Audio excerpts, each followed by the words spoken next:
Hi friends, welcome to our channel.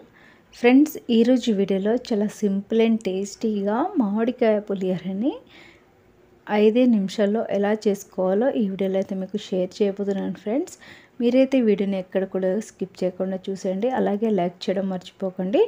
First అయితే ఇక్కడ నేను ఒక మామిడికాయని తీసుకొని దీనిని పొట్టుతో సహా తురుముకున్నాను. ఇది నైట్ మిగిలిన అన్నంతో పులిహోర చేస్తున్నాను. అన్నాన్ని ముందుగా పలకొట్టుకున్నాను.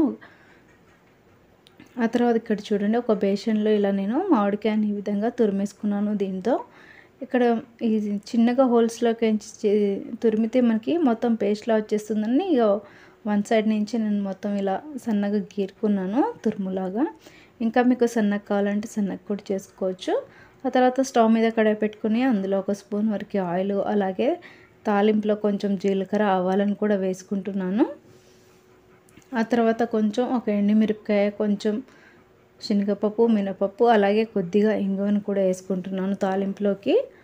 అది కొంచెం వేగిన తర్వాత ఇందులో కొద్దిగా కరివేపాకు, అలాగే ఒక 2 పచ్చిమిరపకాయలని కట్ చేసి వేసుకుంటున్నాను. ఆ తర్వాత పల్లీలను కూడా వేస్తున్నాను తాలింపులోకి.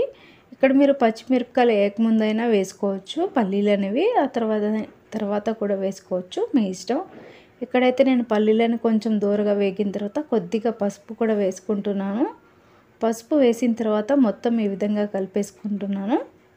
ఇక్కడ మీరు మంటని లో టు మీడియం ఫ్లేమ్లో అడ్జస్ట్ చేసుకుంటూ ఇలా పల్లీలని దూరగా వేగనివ్వాలి, మరి ఎక్కువగా మాడిపోకుండా. పల్లీలు కొంచెం వేగిన తర్వాత ఇందులో మనం ముందుగా తురుముకున్న మామిడికాయని వేసుకుంటున్నాను. ఇక్కడ మనకి తీయ మామిడికాయ కంటే కొంచెం పుల్లగా ఉండే మామిడికాయతోనే ఇలా పులిహోర చేసుకుంటేనే మనకి పులిహోర అనేది కొంచెం టేస్టీగా పుల్లగా తీయగా వస్తుంది.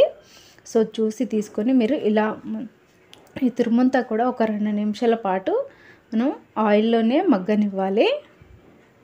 ఆ తర్వాత ముందుగా పలకొట్టి పక్కన పెట్టుకున్న పొడి అన్నాన్ని ఇలా మొత్తం కడాయిలకి వేసుకోవాలి. ఇక్కడ మీరు అన్నం తీసుకునే దాన్ని బట్టి మామిడికాయలను తీసుకోవాల్సి ఉంటుంది. ఇక్కడ నేను కొంచెం ఒక ఇద్దరికి సరిపడా అన్నాన్ని తీసుకున్నాను కాబట్టి ఒక ఫుల్ మామిడికాయని తీసుకున్నాను. కొంచెం పుల్లుగా ఉండే మామిడికాయని, మనకి పచ్చడికాయలు ఉంటాయి కదా, వాటిని తీసుకుంటే సరిపోతుంది. మరి ఎక్కువ పులుపు ఉంటే మనకి రైస్ కొంచెం ఎక్కువ పడుతుంది. సో చూసి తీసుకోండి. ఇలా మొత్తం రైస్ అంతా కూడా మనకి ఈ తాలింపులోకి కలిపేసిన తర్వాత రుచికి సరిపడా పైనకి ఉప్పు చల్లేసుకొని మొత్తం ఈ విధంగా కలిపేసుకుంటే మనకి టేస్టీగా మామిడికాయ పులిహోర అయితే రెడీ అయిపోతుంది. పొద్దున బ్రేక్ఫాస్ట్లో కానీ లేకపోతే మనకి లంచ్ బాక్స్లో కానీ ఈ విధంగా చేస్తే మనకి టేస్ట్ అనేది చాలా బాగుంటుంది. ఇలా ఒకసారి అయితే ట్రై చేయండి.